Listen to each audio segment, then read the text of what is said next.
This is your host, Rashad Woods, the creator of the T.R.O.N podcast, The Randomness of Nothing. I always bring exciting guests. I always try to be innovative, and I've always tried to expand what the world has to offer to people who are innovators, entrepreneurs, and creators. This man epitomizes it with his work across not only in philanthropy, entrepreneurship, coaching, but also in community work as well, too. And he's here to give you the secret sauce to his success. Art Serna. Thank you, sir. Rashad, it's a pleasure to be with you. Listen to several of your shows. Just excited to be in this seat, having this conversation, and hopefully inspiring people in their journey as they seek to do good in the world and improve their own self and improve humanity's path forward. Thank you very much. And you didn't just talk that, you live it too, because, you're in Milwaukee right now, correct, too, if I'm not mistaken? Correct. Yeah, and that's a beautiful city. I got a lot of family out there. And so, your journey, in addition to being bilingual, which is a great trait to have, it's a part of your heritage. But What I thought was fascinating is that, you started out in community-based, really helping at the grassroots level, and then expanded that to entrepreneurship. So can you just kind of give us a path of how your life went? Yeah. Well, Rashad, I'll start this. I think pain can be a fuel for the journey of the entrepreneur. Sure. When you experience pain, hardship, trauma, I think it's a preparation lab for you to do something that you wouldn't otherwise do, right? So I've learned that in community work, that there's a lot of dreams that are in the hearts of individuals, and they're seeking to come forth, and they need resources, they need social capital, they need relationships, networks that often the systems that they live around do not allow for that. So that has been something I learned through my life, growing up in South Texas. But I would say Rashad, my first is seeing the journey or the inspiration of the entrepreneur and my grandfather and my father and my mother, my grandfather was a farm worker in South Texas. He never learned to read, but he had this deep heart to build things that would benefit the community. And he did that with his hands, and he would have my grandmother read to him, and he learned how to really remember content deeply, because he couldn't directly read himself. But that then to his daughter, my mom, and then my dad, they were pioneers in their generation, both seeking to learn Spanish was their first language, learning an English language, and then really creating a pathway for them. So they did a lot of things in their life. My dad, started his own company at one point, a trucking company, but he was a chef. He did so many things. He could do so many things. But even then, they never fully achieved, I think, their desired success. But they had 3 boys, 2 twin boys. I'm a twin, and then a younger brother. So 3 boys, and that disrupted their life trajectory, but they worked hard their entire life. And I say that the entrepreneurial journey started there. The passion to do and build like a family that could sustain itself in the middle class and succeed. Education was the pathway. So you'll look through my journey, and there's aspects of my work with Teach for America and others, working with systems that support young people, mostly Black and brown families, in my experience, to achieve what some people would call the American dream and get into the middle class and beyond and form a legacy. So we've lived it. Our family has lived it. I'm fortunate. I was with my brothers, the first to go to college, first to get a master's. So there's many firsts in my journey, but in all of those, there's learning points and hardships and hard lessons. But at this chapter in my life, I want to be one to equip others that are going to go far beyond me with that journey. I think that's important too, because what happens is that sometimes the world around you becomes encompassing, and you only think that the pinnacle of success is, if it's almost like you may only, to get to the NBA or the NFL, you have to step out of your comfort zone to get to that next level. If everybody's just playing rec sports, so to speak. So you took your background to the next level, and you're like, okay, I'm not just going to be at, the middle class. I'm going to accelerate to make my own fate. And you've done amazing things. Like, you're an executive leader. You have 20 years of transformative change and enterprise growth, and your company Cosmos Cosmos. I really want to talk about that too, as well, too. I'm really excited to hear about that too. Yeah. Well, it's all in understanding your journey and your purpose, your identity. And that's taken me, the 40 plus years of my life. to really Yeah. center on that. And I talk in the book about the concept of systems, and when you're growing up and you're not anchored deeply in your purpose, systems will define the purpose for you, right? Like Right. I think I heard you say in another podcast, you go on autopilot, Oh, for and sure. you're just navigating, you're just maneuvering from one Yeah. thing to the next, right? From Right. one job to the next, but you're not fully ever realized fully like in who you are. Correct.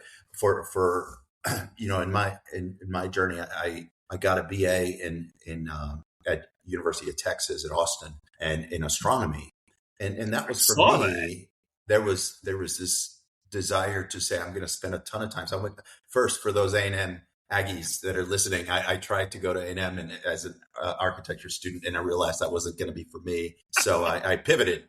I had a year and I pivoted. I went to University of Texas. My counselor in high school had gone there. We took a trip, and it was at the time one of the largest public universities. And and there was this concept, Rashad, of growing up in a small community, small town, seeing mostly at the time it was very little diversity because the benefit to me was a lot of people I grew up with looked very much like me, and that was a benefit, educators, etc.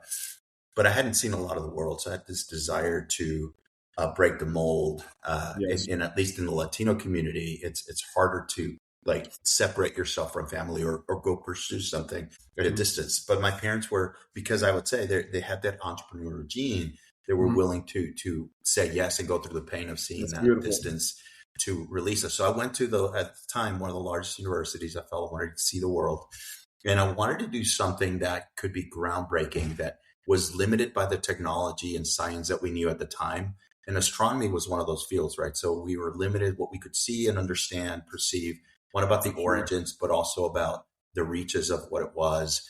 And I knew that books would be rewritten as, better telescopes were built. So there was there's something about risk and adventure that was in that really fascinated me. So I went to do that because I was like, if I'm going to spend hours studying and doing that, I want to do something that really hits all those things. So I went to do that, loved it. And at the same time, I realized that there was something deeper than that. It wasn't that I was going to go, although, looking back, even now, there's still a lot of interest in that field. But it wasn't going to be kind of the astronomer at the time, at least at UT. A lot of them had long hair, and it just didn't look like me. So it wasn't me. I had more hair back then, but still, if that's the worst thing you can say about yourself, man, come on, don't down yourself. There's nothing. You know what I mean? Yeah. Well, I realized, okay, this isn't. I love the content, I love the field, but like in what I'm going to do, it's going to be different. I realized understanding my journey and understanding what motivated me, that understanding that other people, I saw peers of mine that had come from small districts who weren't fully equipped to succeed in that environment, right? So they maybe were valedictorians, but they were failing calculus tests at UT, right? So I realized, okay, well, there's something here.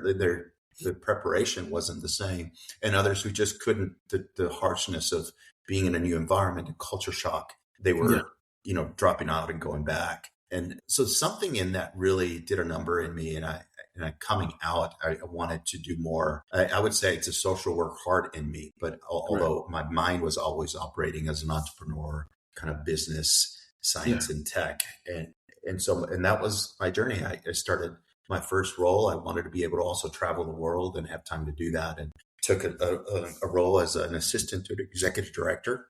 Beautiful. That was working in the higher education field with like the presidents of UT and other universities, public universities, and chancellors. And so that just started my career in understanding, how do you understand building systems and impacts on people, and bringing all of the knowledge, all of kind of the science and tech. I eventually went to get my master's in management of science and management of technology. And that's been a consistent story of the role of technology, at least for me, to improving the human experience and equalizing inequality, right? How do you use it to do that? And that's been something I've been grappling with my entire life.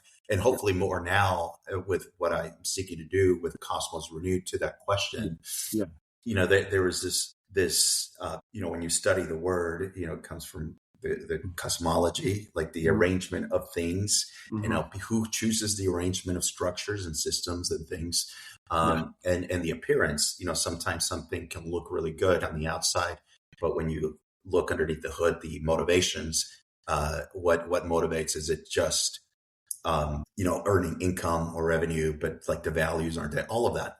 Right. There's something about the cosmos and how things are organized and how things can be better, that from my childhood, I felt like things can be better. Absolutely. And so it's almost whatever the industry, whatever the system, but Yeah. ultimately in my journey, it's been, poverty eradication and Right. pain in Beautiful. people's lives, and how to use all these variety of things, strategy, technology, and have this kind of philosopher perspective to it, to what Right. those that are building these new things, so that it's not defined by kind of the 1 or 2% of current builders, but that in time, I believe that there's this new generation of builders Yeah. that are coming onto the scene because it want the opportunity demographically, in terms of at least the U.S., the boomers kind of Yeah.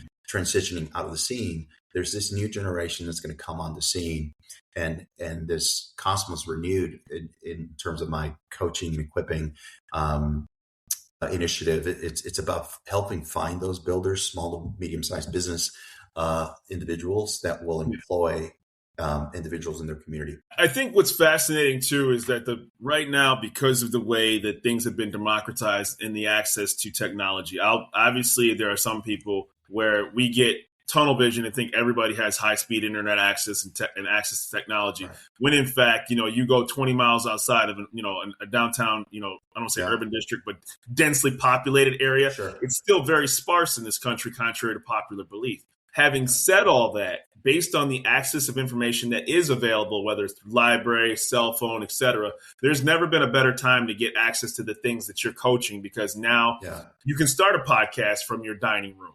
You can Sure. have access to an entrepreneur that's in Milwaukee, Wisconsin, that you wouldn't have access to, even 5-10 years ago. So Yeah. people who are listening, the reason I did this show was because people like you are like, where can I reach people that I normally wouldn't reach? And people who Yeah. are listening are like, where can I be motivated and learn where maybe it's not directly access to me in my local community? And that's where you get Yeah. involved. That's where this show hopefully helps people, because Right. there are avenues where people can listen in their car, in their home, and say, I want to hear what Art has to say. I need more of that Yeah.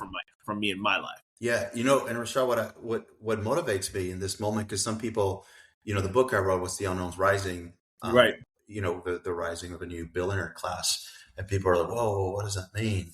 And I'm like, well, because I think historically there's these moments in history where, there's these new inventions and these new technologies that come on the scene. Without And it's question. those individuals that have enough curiosity, right, Yes. to look outside of the norm, outside of the box, and to pivot, to innovate, to test, because they're deeply curious, right? And I feel like if you put if people talk about adding a layer of intelligence upon old systems with what is happening in the era, but beyond that, adding the layer of humanity and curiosity and adventure on it, I think Without that's where question. the difference maker is, right? Yeah. And so when I I was sitting in Milwaukee in the past, and I was talking to staffers from basically the Office of Community Wellness and Safety, and so they're the ones that call in when there's gang activity or something, and there was a lot going on that was new with immigration issues, but there were new gangs coming into the city, right, from Central America, right? And so we were seeing tagging in the building. So I was calling in to say, hey, I think there's a turf something going on, because we could see it. I know they're communicating different. The telltale signs. So they came in, yeah, there's something going on and it's not normal. So what's going on? And so they came there. Absolutely, this is what's happening. And so they shared kind of the experience, but not being from Milwaukee, being newer to Milwaukee, what just really stayed with me is he said, our young people, it is speaking to the ones they work with, right? That they're deeply entrepreneurial. They have fire in their belly. They just, whatever the systems that are, their educational systems failing them, family systems failing them, they're not well supported. They're not well coached, right? But he said, our Milwaukee youth, they're creators. Right. They create things. Absolutely. And what they create here goes all over the world, all over the nation. And they talked about certain trends. They were not positive, right? But they were like, that was created in Milwaukee. Right. And now you're seeing it pop up over here. He's like, what would it be like if actually they were supported, if those traits and creativity was pivoted to something positive, like having a Correct. voice, Correct. having an avenue. And the Yes. last thing I would say, when you think, I mean, I just watched Jeff Bezos' Blue Origin rocket just blow up Saw in a that pad yesterday in last night. Florida. I was like, wow, just to understand that, it's not like failures happen. Exactly. But oftentimes when I hear individuals connect to like sometimes billionaires or truly deeply successful people from one angle, like monetarily, they don't always connect to people because people cannot identify with that experience often. But Right. if somebody's become an entrepreneur and they've got a journey of pain and having gone through stuff, having Mhm. earned stuff, those type of individuals tend to really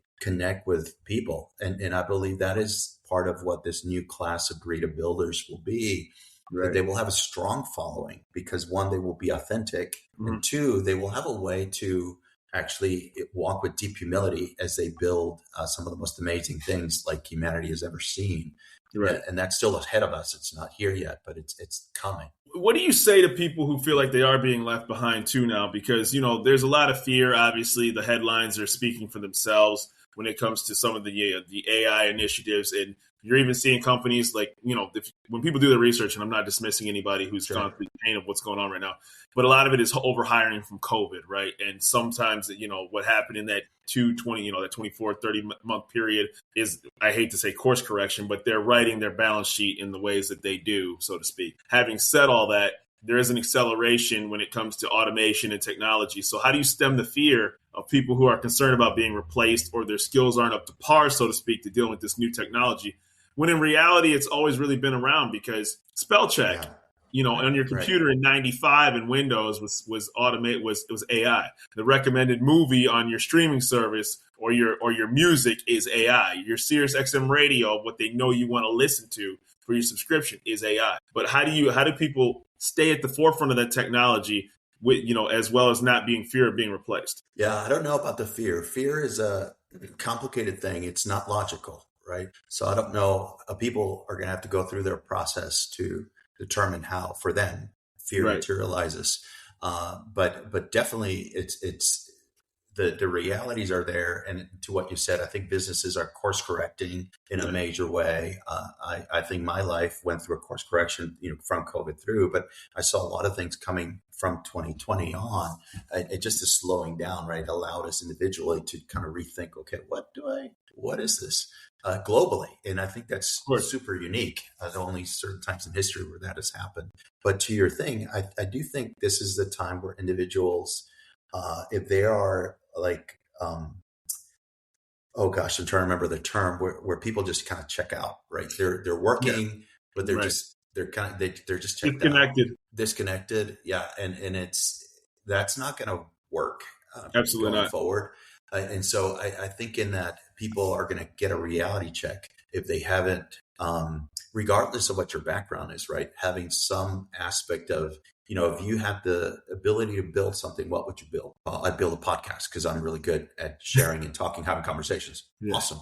Amazing. You've got some following, right? If you Right. chose to then create a product or something, you've got something, you got a platform that you can Right. leverage. But if you haven't built that, then it's going to be extremely difficult. And another part of what I write about is kind of the future of education, because I do think that the systems of education, that's a whole nother podcast, Oh, no. haven't evolved over time, learning environments. But you Right. begin to see now what people like Alpha School and Austin are doing. And it's not that is the only way to do education, but there's this aspect of pivoting quickly, using AI responsibly as AI tutors, Right. not only to be just, students need teachers, they need individuals present. But at the same time, there's aspects of technology now that you can actually address the individual specific needs, highly personalized education, and then Correct. and then create teams and build the infrastructure of building, like actually being able to know how to build stuff.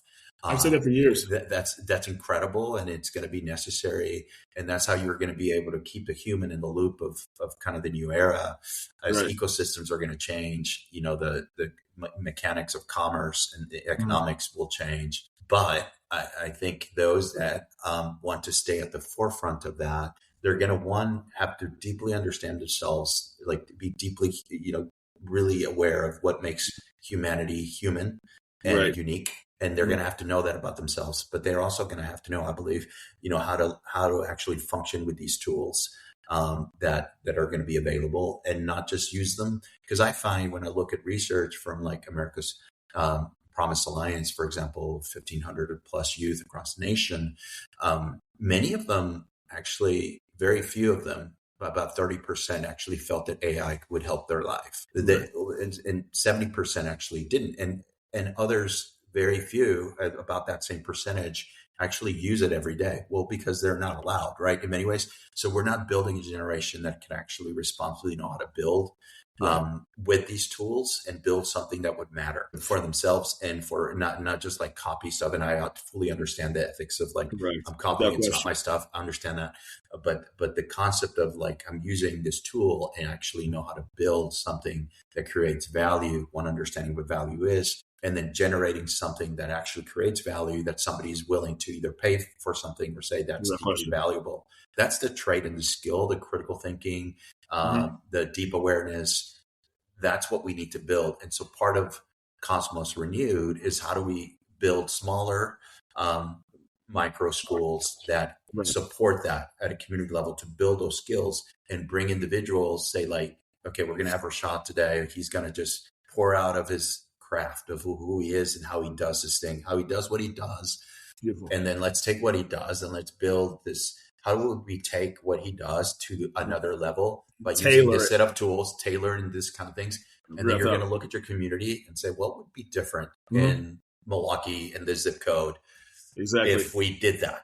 And they can look at those needs, community needs, and they're deeply local, and like tie human stories to that and build from that. Right. Yeah, like there may be a component of like, how do you monetize it? But that's not the main and or always the primary, value for creation. So that's, I think, the future. So that's an aspect of Cosmos Renewed, that it's not just about changing the world. It's understanding that we need to change the future of how humanity gets developed, going forward, because we're not keeping up. And I think large public systems take a long time to change. And I have a deep heart and empathy for our local superintendent. No question. She's got like $40 million gap that she needs to manage. Yeah.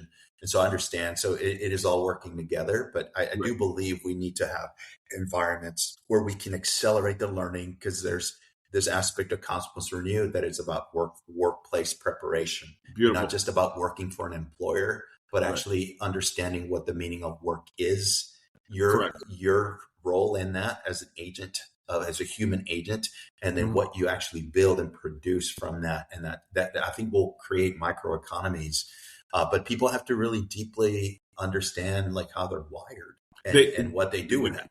Yeah, you do. And it's also that whether people want to agree or disagree or indifferent to it, nobody's questioning that if this system is perfect, but it's about weeding out what are perceived to be inefficiencies from things, right? So what costs businesses and ultimately can be traps of success or barriers to success are things that are mundane and wasted and not necessarily productive to the final product or process, whether it's a nonprofit, whether it's a for-profit. So those processes are trying to streamline that to say, now you can focus on the end game goal. Or if you're not good in a particular skill set, this particular system can automate what you're not necessarily good at. Maybe you need to make a pitch. Maybe you need to make a nice presentation. And, you're like, dude, I'm terrible at Excel. I'm terrible at Adobe. Yeah. I don't have the learning curve, I built a really great mousetrap. I don't know if I could make a really good PDF file, so to speak, to make it look like I have so that can automate that to make sure that you present your product in the best fashion. So people just have to more or less, this is here. How can you use it as a tool and keep your skill set up to par? Because obviously it's not going away. And that's the cut and dry truth of it all. Yeah. And it's changing so fast, Rashad, right now. Right. So it's early, it's in its infancy. And the tools are changing so fast that it's causing people's heads to spin. And like, I actually don't know where to plug in. Right. But I think it's just finding something in their life where they begin to develop that skill, but also apply like, who are you dynamic into it. Right. and begin to test it, right? And so now, like for example, I'm looking. So I'm just wired to look at systems. I'm just a big picture thinker. That's just who I am, Yeah. and I appreciate You've been working with a successful very for you. Yeah. detail oriented people that Yeah. are amazing. And having a group, because sometimes you've got to, as a builder, you've got to have people around you that help refine your thinking, and as an adventurer, risk No taker, question. that people refine that. But in that, I think people have to find that pathway. Like I look at the systems right now. One of the passion roles that I have, passion projects, is working in the area of adolescent idiopathic scoliosis for young people that have deformities of the spine. I Right. wanted to talk about that, and I'm glad you segued right into that because I didn't want to ignore that, very important. Yeah, and so when I look into that, I'm looking at the world and saying, where is there pain that either technology, purpose, identity, kind of the philanthropy of humanity, saying I want to do good in the world, I Right. want to do something. And I recently had a conversation with an older individual who had gone through a journey of her own spine issues back when she was 40 and 60 and older, and had 3 separate surgeries that were. And she understood the pain. She understood the lack of mobility Yeah. as older in life, and had made multiple surgeries. And so Mm. she was reaching out to us and saying, like, hey, I fully appreciate, understand the pain. I can't imagine what it would be like for a young person, a child or a Bill. teenager, to Yeah. have like an issue of the spine and deal with the pain, and also Yeah. the trauma of the deformity, people looking at them like, oh, you're kind of different, and Yeah. all that mental health component. But she wanted to step up and like apply Mm. her assets to support and sponsor a child to do that. And so we're working on that right now. But when I look at the profile, 1 to 3% of children worldwide suffer from some type of sign of form of scoliosis issue, and we're dealing with more the severe component that you're not going to fix solely by a brace.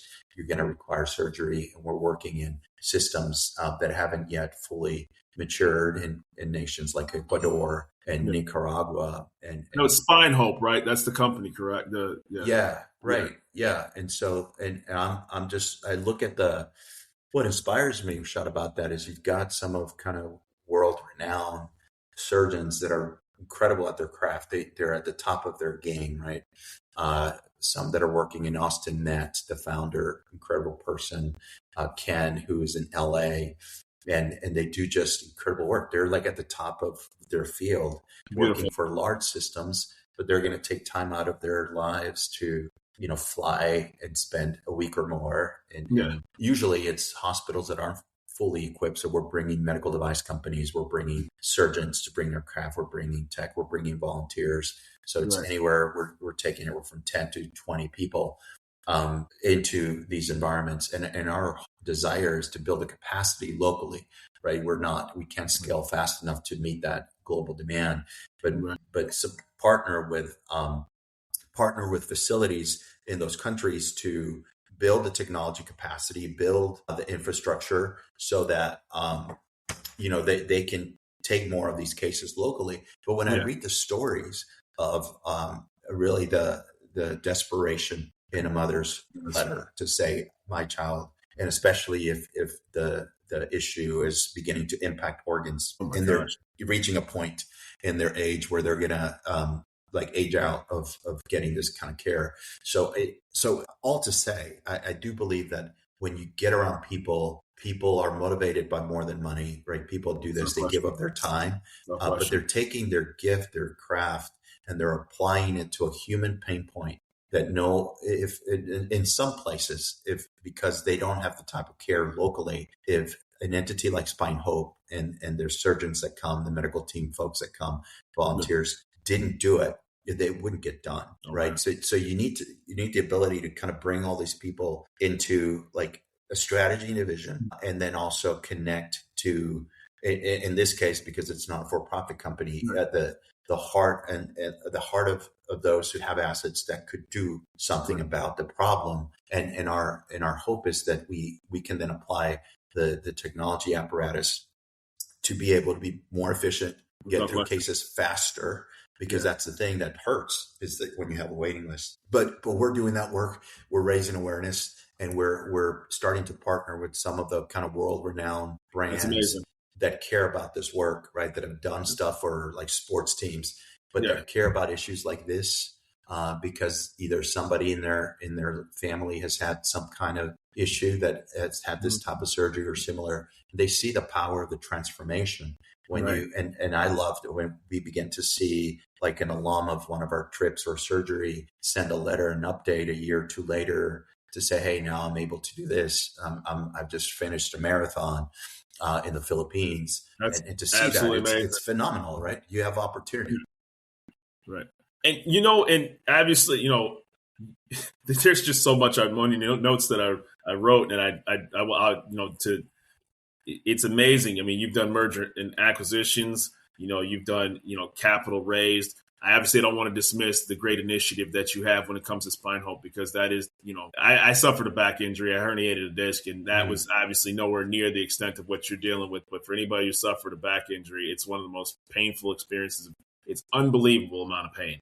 And, I was fortunate enough to get through that, but, not having, I can only imagine what it must be like as a youth to not enjoy your youth. And then when things are starting to press on your organs and your life gets threatened, there's no words for that. It really isn't. And not have access to technology or insurance or world-class physicians, it just blows your mind that people, I'm glad you're doing what you're doing. Yeah.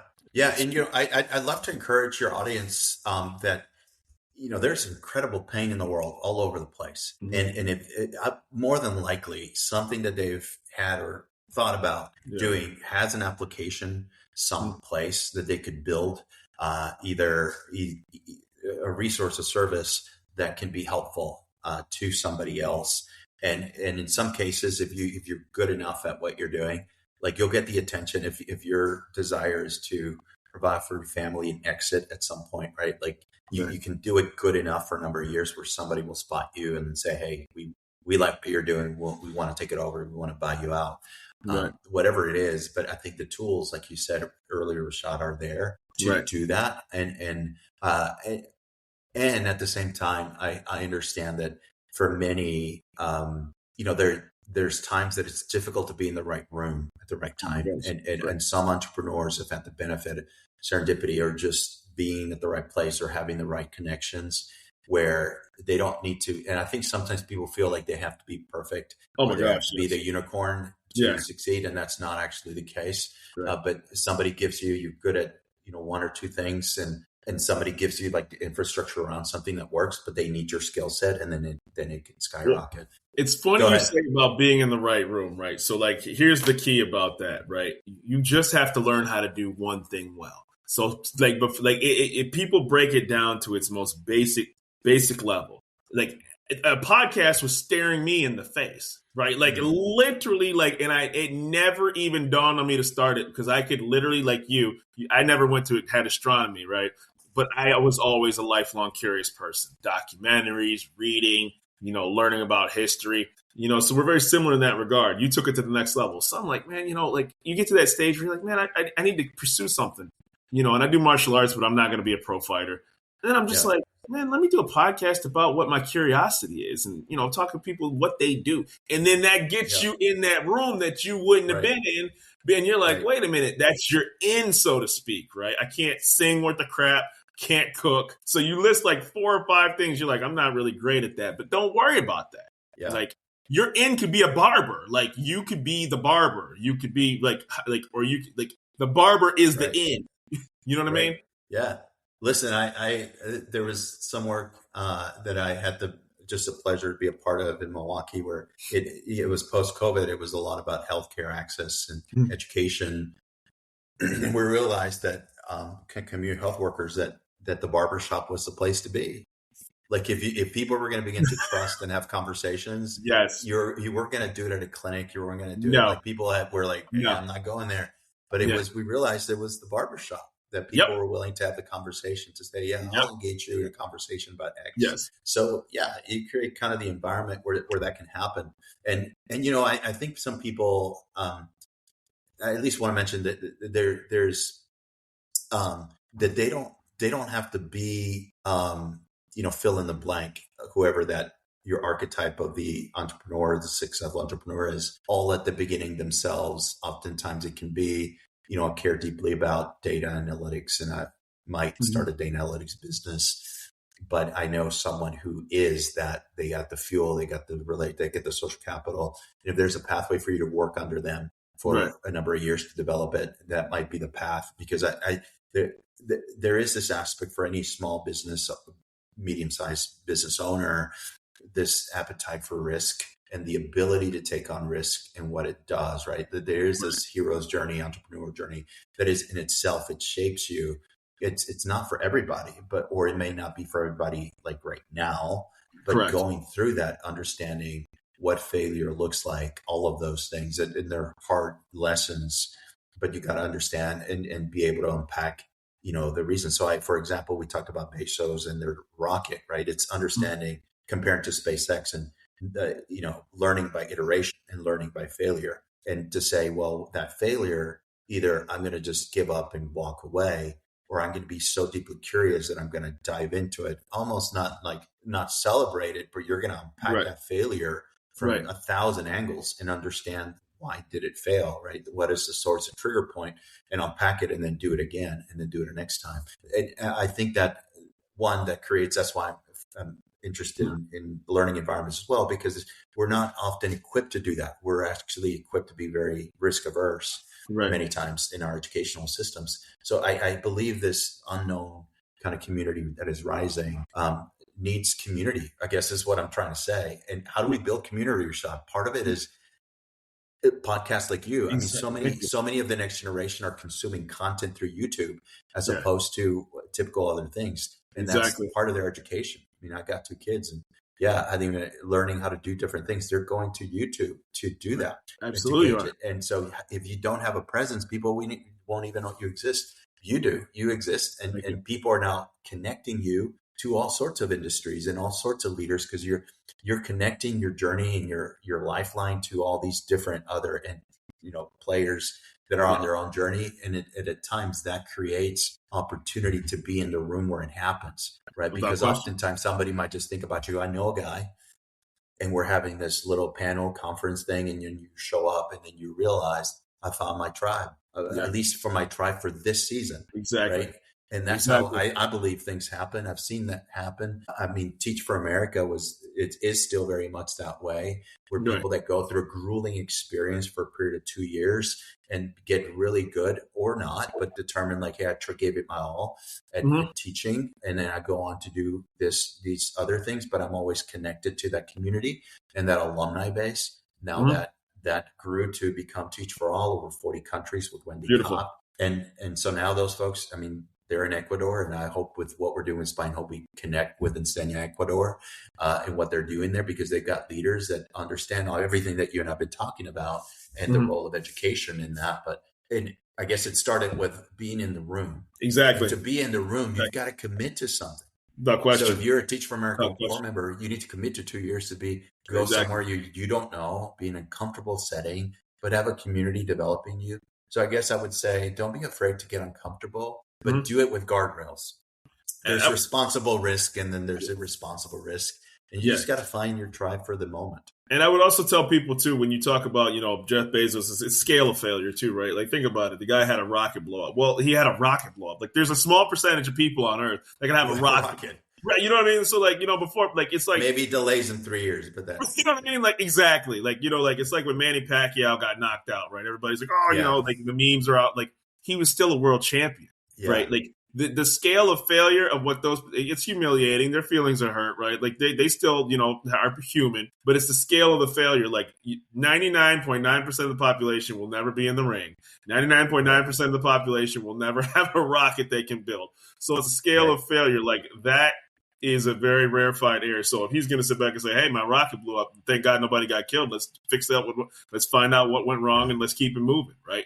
So those are the kind of things that, like, people, if you let failure define you, or you sit back and harp about it, you can get caught into a trap and put yourself in a position where you never try anything. Right. And I would say sometimes people take that failure, the potential for failure, and can't. But at the same time, when you look at the systems level, Mhm. there's a ton of failure all over the place, Of course. right? There's like when you look at the production of local school districts, and many times there's a ton of failure when you keep them to metrics, right? Of like, and we're okay with it in some For ways. for We sure. manage it. It's too big to fail. We're gonna be okay with it, Exactly. and just, people can understand, but they keep moving because they're too big to fail in a way, and so there's this aspect of fear of failure that again, responsibly, at the right level, you've got to get comfortable with.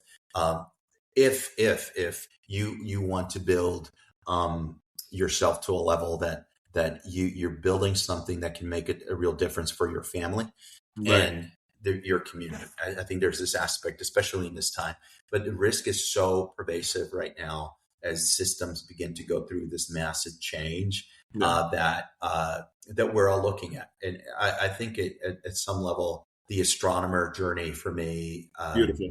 looking at the sky and seeing like there's so much, like you're learning. And I was talking to my daughter one time and I said, honey, well, that's like a Polaroid, right? Like you're not looking at the sky for the most part in the present. It's like, Yeah. it's a picture of the past in a Exactly. way, because Exactly. it's taken so long to get here. And that was in itself a thing. But I think that looking at the cosmos allows you to have this appreciation for the past, but also the component, like there's new stars being birthed, right?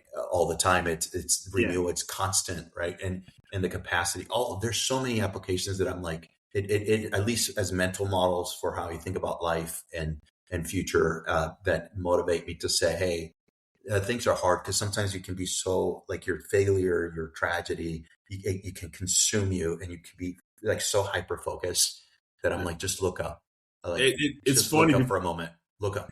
It's so funny because I always think of the ending of the movie Gattaca, right? When Ethan Hawke is on the, Yeah, and he says, a part of us was always a star. Maybe I'm not leaving. Maybe I'm going home. You're like, whoa, like it kind of right. like, and you're like, yeah, and I was just thinking about that, right? And then the second part about it is think about what that star did for people. Like they had no map, they had no Google Maps, they had no GPS, they had to follow a northern star to eventually Yeah, find the world. And we can talk about, obviously whatever happened in those times, but the yeah, point is people found places just looking yeah. up, Naked right? astronomy, that was one of my interests there. Yeah, Yeah, I mean, like at this most basic level, they literally had to say, if I follow that one point, it could take me somewhere I've never seen before, right? yeah, And then now we have this beautiful world that we live in, where where I can talk to a person in Milwaukee, you can talk to people in Nicaragua and all these other yeah, places simply because somebody followed a star, and your astronomy background is the yeah. reason why.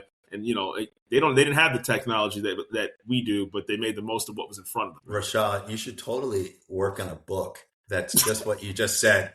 Like focus on that one point in the star, and then you just weave all these stories of people that you've learned over time. I think it'd be a compelling lead magnet for your work. But as you were doing it, I was like, oh, I could totally see like a Yeah. book coming out of this, of stories of what you've learned over time. I could see it developing into a book.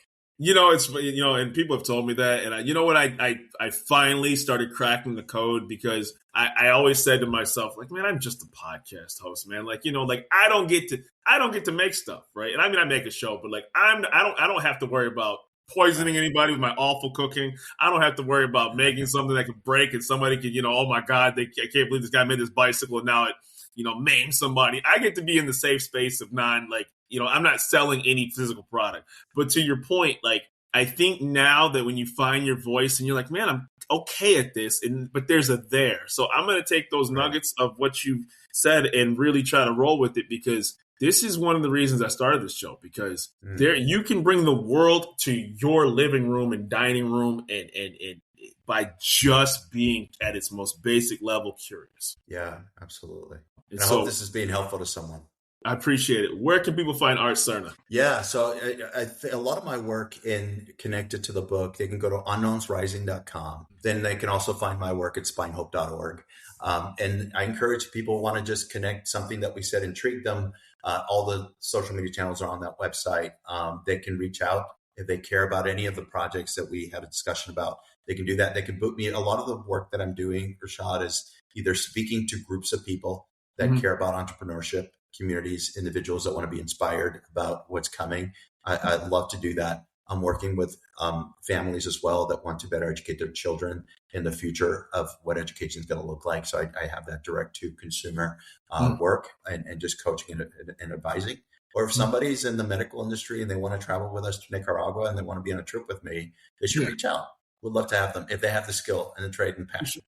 Definitely. And hopefully we can, maybe some former guests that I have can be a good connection for you as well. So I want to thank you. Honestly, this has been one of my better times on interviewing. I've had some great guests, and you have made me, in this short amount of time, see the world much differently in a much better way. So I want to thank Thanks, you. Rashad. Very appreciative for your time. Art Center on the Randomness to Nothing podcast. Your host, Rashad Woods. Talk to you soon, buddy. Talk to you.